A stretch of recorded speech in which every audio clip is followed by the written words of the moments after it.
Good afternoon, you beautiful people of the Louisville United Methodist Church. The reason we recording this is because the video from the two services earlier today had a heavy buzzing in it, and I, to the best of my ability, could not remove them. So I decided just to give you a short snippet of the sermon. I apologize because the music was just wonderful, and we had two people, a whole family, join the church, and so those are the parts you would miss out on. The Bazmore family joined, and we were fortunate to have them, and things are looking good at the church. But with that said, the sermon was based on Genesis chapter 11 verse 1 and following. It starts out, now that the world had one language and common speech, as people moved eastward, and they found a plain in Shinar, and they settled there. And they said to each other, "Come, let us make bricks and make them thoroughly." And they used a brick instead of stone and tar of mortar. Then they said, "Come, let us build ourselves a city with a tower that reaches to heaven, so that we make a name for ourselves. Otherwise we will be scattered over the whole earth." But the Lord came down to see the city and the town the people were building. The Lord said to you, if as one people speak in the same language they began to do this, then nothing they plan to do will be possibly to stop them. Come, let us go down and confuse their language so they will not understand each other. And we all know this being the city of Babel. Babel being for Babel, Babel, Babel, unable to communicate. But many towns have had strange names. There's a city in Scotland that used to be called Lost, and people would visit there very often and stand under the sign and get a kick out of being under the city of Lost, and talking about not being able to find the city. And some of the pranksters would steal the sign from time to time, which is okay, but it became very expensive for the city because each of those signs are about $400. So, many cities have strange names, and the one I'd like to focus on tonight is Babel. And now Babel is found very close to the area where the Tigris and Euphrates River meet, and that's near Iraq, I think, today, or thereabouts. And the question is this a real city, and is this a real or possibly true story? There are many people today, and scholars, that say most of the Bible is just narrative and fictitious or story. So I did some research on my own, and relying heavily on the archaeologists that have gone on before me. I found, first of all, that the Sumerians had some similar stories where they talk about an age where speech, a golden age actually, everybody spoke the same language in their area. There's another story with a similar people group that talk about a city that was built and had a large tower, and actually three stories. I think the Syrophoenicians would be those people. Later on, this same city was found by Nebuchadnezzar and his father, and they got tired of the eyesore over there, and they finished building the Tower of Babel and actually put a temple on the top of it. Later on, Alexander the Great came along, and it seems to be the one that tore down with the hopes of rebuilding it. So there is some evidence that there was a Tower of Babel. In fact, there were about 5, 6 of them in the area, but the Tower of Babel that we come, I think it's called Frisium, and it's one that meets all the current topics that are met in the Bible around that town. So there is that good possibility that town existed, and that there was a time in that particular area where everybody spoke the same language. What is also interesting about that area is that the pottery seems to have scattered geographically very quickly to Israel, to certain parts of Tibet and India, and then also down into Egypt. It's almost like there was a very fast scattering of the people, and they took their the pottery with them. Another interesting about that very tower, it's not a tower as we understand it in the West, but more of a ziggurat. You've seen very similar towers in Latin America. You've seen some very similar towers in Egypt with the pyramids. You've also probably seen some very similar towers in China, where they have these stepping stones and they build their way up.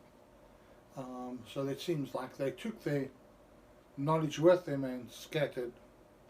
Another small interesting topic for some of these archaeologists is that at that scattering you see a quick spread of languages, in that the cuneiform is spread right across, but they're different kinds of cuneiform, like the hieroglyphics of Egypt, the cuneiform of the Mesopotamians, and the cuneiform of the Canaanites or that area. So there seems to be that there was a quick scattering in the area, and that at the same time a quick spread of language. So something happened to cause these people to not be able to communicate and scatter. So what does that mean for us today as Christians and speaking today? I'm going to try and approach it from a theological point, not so much as a political. I know we have the coronavirus now, and I was trying to understand this in terms of a theological idea. And I've been wrong, so if it doesn't resonate with you, I'm open to other ideas. But I was thinking, these people, God told them to scatter, and they chose to gather together and build a city, and in some scriptures and references that to become like God, to build a city and to build something that they wouldn't need to be reliant on God, that they could live a life independent of God or to write Him off altogether, which is interesting because that's God comes down and then shows that He would scatter them and prevent them from being able to do this. So in today's thinking, we have a world and we have a coronavirus that surrounds us, and almost instantaneously the very things that particularly Western society worships have been removed. For example, I know many people worship sports. It's their God. They'll do it every Sunday. It comes first over and above anything else. They live for it. They buy season tickets.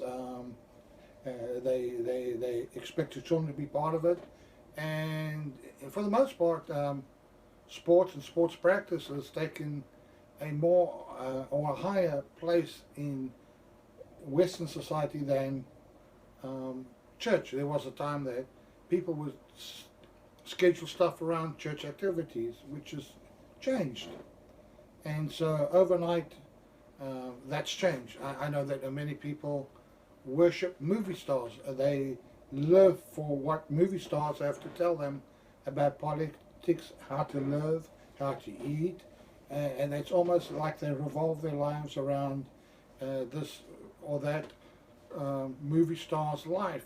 They wear the same stuff, they talk the same language, they eat the same stuff, they read the same books, and all of a sudden that's also been removed overnight. And so we see a big change. People worship their stuff, particularly capitalists. The more stuff we have, the better off we are. Was one bumper sticker said it to me: the man with the most and biggest toys wins. And I'm not sure that's right. And so overnight the coronavirus has robbed us a lot of those freedoms. There are no more movies. You can't really go to the movies much anymore. And so the movie star thing has kind of taken a back seat. Sports, right now in America there's no about sports. I'm not sure about cricket and that in the other countries. But we've been removed from that. And it's almost as if God is saying, hey fellas, hey gals, I'm still here, and maybe I need a more important part in your role, in your life. In the story it talks about being confused. And I see a lot of people confused now, not knowing where to turn. There's lots of fear. And the idea is maybe God's wanting us to turn back to Him. Now, it's okay if you disagree with me, but think about it. You know, many people plan their whole lives, and then halfway through their life, they become confused because the career isn't giving them the satisfaction that they want. I, as a young person, wanted to be a CPA and work for a petroleum company because I paid very well. And about halfway through my career and into the studies, I found out I was becoming more and more confused and more unhappy until I turned to God. And I asked God, what do you want for my life? And He said, well, I'd like you to be a preacher. And I found a lot more clarity for my life when I put God first and did and sought to do what was pleasing to Him. And I'm thinking the same for many people. There are many marriages that are completely confused with each other. They're both talking and they're both listening, but nobody's hearing because there's confusion.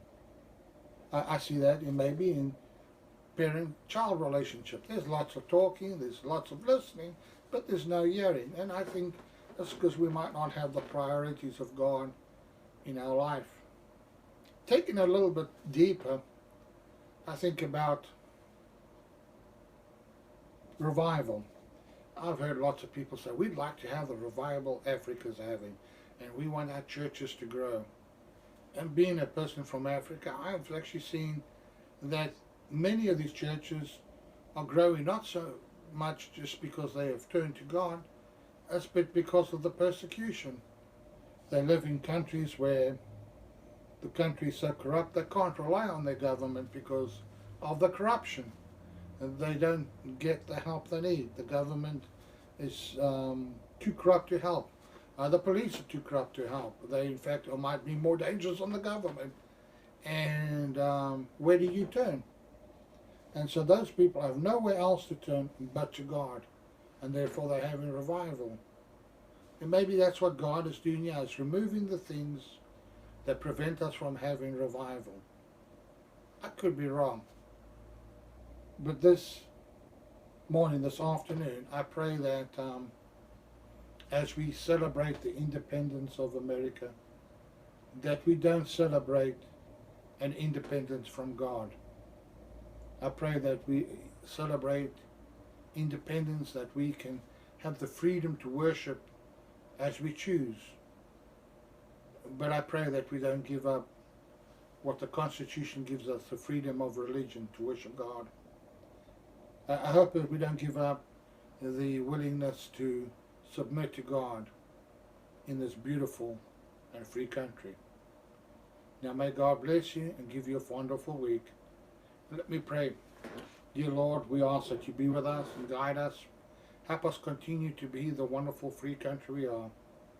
And help us remember that your grace and your love is greater than all the evil and brokenness in this world. And that your love and grace is greater than all the evil and brokenness in me and these beautiful people watching. Amen.